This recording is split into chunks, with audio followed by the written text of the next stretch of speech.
తారాస్థాయికి చేర్చిన ఘనత మన రామోజీరావు గారికి చెందుతుంది.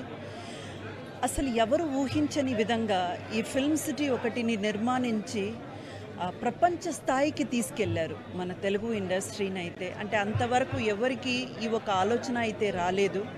అంటే ఏ ఒక్క విషయంలో అడుగుపెట్టినా ఆయన జర్నలిస్ట్గా కానివ్వండి, ఒక ప్రెస్ స్టార్ట్ చేసినప్పుడు కానివ్వండి, లేదా ఆ తర్వాత ఒక మూవీ కంపెనీ స్టార్ట్ చేసినప్పుడు కానివ్వండి, లేదా ఇలాంటి ఒక ఫిల్మ్ సిటీని నిర్మాణించడం, ప్రతి దాంట్లో ఆయన ఆయన తీసుకొచ్చినవి అండ్ లేదా ఆయన సాధించినది ఇంకెవ్వరు ఊహించలేనంతగా తారాస్థాయిలో సాధించారు.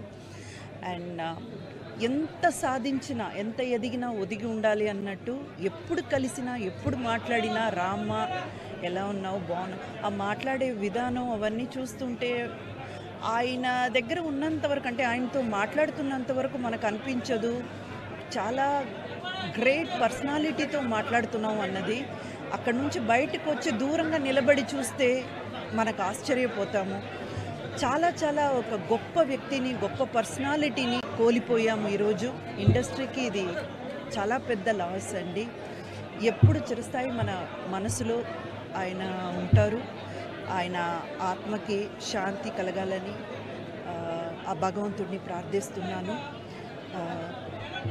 ఇంకేం చెప్పాలో తెలియలేదు. It's a very big shock to me.